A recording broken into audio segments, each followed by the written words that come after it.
വഴി കടന്നു വരുന്നത് പ്രിയമുള്ളവരെ. ഇന്നലെ വൈകിട്ട് കേന്ദ്രമന്ത്രി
ശ്രീ വിടാൻ ഭാരതീയ ജനതാ പാർട്ടി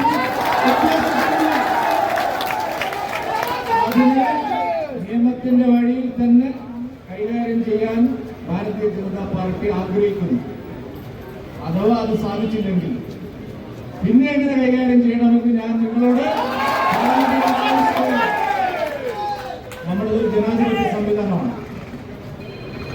സുരേഷ് ഗോപി മതിൽ ചാടിക്കടന്ന് ലോക്സഭയിൽ എത്തിയതല്ല.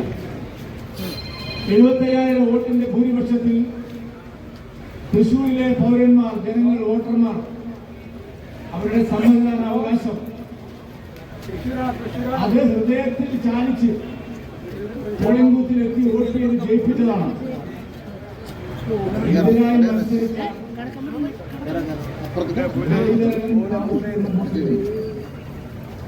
സുനിൽകുമാർ താമസിക്കുന്ന ബൂത്തിലും വൻ ഭൂരിപക്ഷം ലീഡ് നേടിയിട്ടാണ് സുരേഷ് ഗോപി കേൾക്കുന്നത്.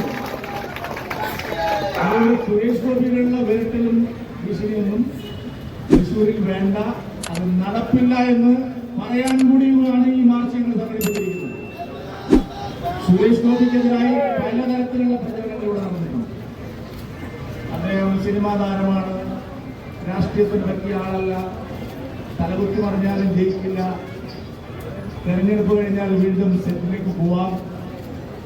പറഞ്ഞത് മുഖ്യമന്ത്രി അടക്കമാണ്, വേറെ ഏതെങ്കിലും ഉള്ള രാഷ്ട്രീയക്കാരൻ മാത്രമല്ല, മുഖ്യമന്ത്രി അടക്കം. ഇവിടെ താമര വീഴില്ല, ഇത് ബാലികേറ മലയാണ്.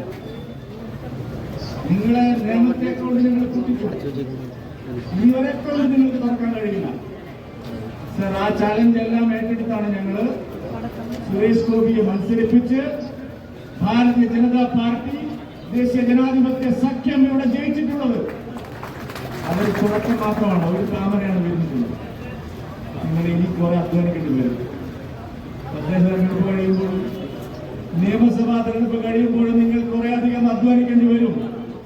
നിങ്ങൾ അധ്വാനിച്ചോളൂ, നിങ്ങൾ പരാതിയില്ല. പക്ഷെ മിസ്റ്റർ പിണറായി വിജയൻ ഒരു കാര്യം മനസ്സിലാക്കണം, നിയമാനുസൃതം തെരഞ്ഞെടുക്കപ്പെട്ട ഒരു ജനപ്രതിനിധി അദ്ദേഹത്തിന്റെ അവകാശത്തിന്റെ ഭാഗമായി തൃശ്ശൂരിൽ ജനങ്ങൾക്ക് വേണ്ടി തുറന്നു കൊടുത്തിട്ടുള്ള അദ്ദേഹത്തിന്റെ ക്യാമ്പ് ഓഫീസാണ്. അതങ്ങനെ എളുപ്പത്തിൽ കോംപ്രമൈസ് ചെയ്യാൻ കഴിയുന്ന ഒരു വിഷയമാണ്. പള്ളിക്കള എന്തായാലും വിഷയമാണ്. എനിക്കിപ്പോ ഞാൻ വിചാരിക്കണം, എന്റെ കോഴിക്കോട് ജില്ലയിലെ വോട്ട് ഞാൻ മഞ്ചേശ്വരത്ത് കേൾച്ചതാണ്, അത് മാറ്റിയതാണ്. വേണമെങ്കിൽ പൂങ്കുന്നത്ത് വന്ന് എനിക്കും വോട്ട് ചേർക്കാൻ കഴിയുമെന്നുള്ള കാര്യത്തിൽ ഒരു സംശയം 6 മാസം ഇവിടെ താമസിക്കണം. ഞങ്ങളൊക്കെ വീണ്ടും താമസിക്കുന്നവരാണ്, നിങ്ങളെപ്പോലെ കഴിയുന്നവരല്ല. പ്രവർത്തകരുടെ കൂടെ എല്ലാത്തിനും ഉള്ളവരാണ്. അപ്പം ഞങ്ങൾ പോകാൻ പറഞ്ഞാൽ ഞങ്ങൾ പോകും. ആലത്തൂർ പോയി പ്രവർത്തിക്കണം എന്ന് പറഞ്ഞാൽ അവിടെ പോകും. ഗോപാലകൃഷ്ണൻ വന്ന് ആലത്തൂരിൽ പ്രവർത്തിച്ചു. അപ്പൊ ഞങ്ങളുടെ പാർട്ടി എവിടെ പോയി പ്രവർത്തിക്കാൻ പറഞ്ഞാലും അവിടെ പോയി പ്രവർത്തിക്കുന്നവരാണ്. 6 മാസം താമസിച്ചു എന്ന് ഉറപ്പ് വരുത്തിയാൽ അവിടെ വോട്ട് ചേർക്കും. രാജചന്ദ്രശേഖരൻ തൃശ്ശൂരിലാണ്, തിരുവനന്തപുരത്ത് വോട്ടുണ്ട്. രാജഗോപാൽ പാലക്കാടുകാരനാണ്, തിരുവനന്തപുരത്താണ് വോട്ട്. വി മുരളീധരൻ തലശ്ശേരിക്കാരനാണ്, തിരുവനന്തപുരത്താണ് വോട്ട്. PK കൃഷ്ണദാസ് കണ്ണൂർക്കാരനാണ്, കാട്ടക്കടയിലാണ് വോട്ട്. അതിനകത്ത് സംശയം. ഇതൊക്കെ തെരഞ്ഞെടുപ്പ് ചട്ടം അനുസരിച്ചുള്ള നിയമാനുസൃതമായ പ്രവൃത്തിയാണ്. ആ പ്രവൃത്തിയെ ചോദ്യം ചെയ്യുന്നത് 75,000 വോട്ടിന് ജയിച്ചതിന് തൃശ്ശൂർക്കാർ അല്ലെ എത്ര അമ്മമാർക്ക് വീട് വെച്ചു കൊടുത്തു. ഭർത്താവിന് നഷ്ടപ്പെട്ട ജീവിക്കാൻ ആശ്രയമില്ലാത്ത എത്രയോ അമ്മമാർക്ക് വീട് വെച്ചു കൊടുക്കാൻ ഇവിടെ സുരേഷ് ഗോപി തയ്യാറായി. മന്ത്രിയായിട്ടല്ല, ജയിപ്പിച്ചിട്ടല്ല, 2 തവണ തോറ്റിട്ടും ഈ തൃശ്ശൂർ ജില്ലയിൽ നിന്ന് പ്രവർത്തിച്ച് അതികഠിനമായി പണിയെടുത്ത് സ്വന്തം പൈസ പോക്കറ്റിൽ നിന്നെടുത്ത് ആളുകളെ സംരക്ഷിക്കാൻ ശ്രമിച്ച നമ്മുടെ എല്ലാവരെയും പ്രിയപ്പെട്ട സഹോദരനായിട്ടുള്ള ആ സുരേഷ് ഗോപിയെ നിങ്ങൾ എന്താ ഉദ്ദേശിച്ചത്? നിങ്ങൾ കരിയോയിൽ പ്രയോഗം നടത്തി. ഒരുത്തൻ പോലീസ് സ്റ്റേഷനിൽ പരാതി കൊടുത്തു. എന്താ പരാതി? സുരേഷ് ഗോപിയെ കാണുന്നില്ല. നേരം വെളുത്താൽ എന്ത് ചെയ്യണം? നേരം വെളുത്താൽ മിനിമം ഒരു പേപ്പറെങ്കിലും വായിക്കണം.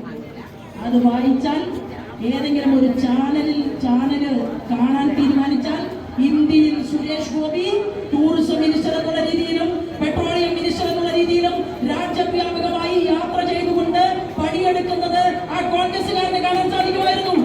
പക്ഷേ അവർ സുരേഷ് ഗോപിയെ കാണാനില്ല എന്ന് പറഞ്ഞുകൊണ്ട് പോലീസ് സ്റ്റേഷനിൽ പരാതി കൊടുത്തു. ഈ തൃശ്ശൂർ പേരൂരിന്റെ മണ്ണിൽ നിന്ന് നിരവധി ക്രിസ്ത്യൻ ഹിന്ദു പെൺകുട്ടികളെ കാണാതായിട്ടുണ്ട്. എവിടെയായിരുന്നു കോൺഗ്രസുകാർ? ആ പെൺകുട്ടികളെ കാണാതായതിന്റെ പേരിൽ ഒരു സമരം നടത്താനോ, അവരെ ആര് തട്ടിക്കൊണ്ടുപോയി എന്ന് പരിശോധിക്കാനോ, അവരെവിടെയാണെന്ന് എന്ന് ചോദിക്കാനോ ഓരോട്ട കോൺഗ്രസുകാരനെയും ഈ തൃശ്ശൂരിന്റെ മണ്ണിൽ ഞാനോ നിങ്ങളോ കണ്ടില്ല. ഇപ്പോ പ്രിയങ്ക ഗാന്ധി 2 തവണ ജയിപ്പിച്ചത് കേരളത്തിലെ ജനങ്ങൾ. ആദ്യം രാഹുലിനെ ജയിപ്പിച്ചു.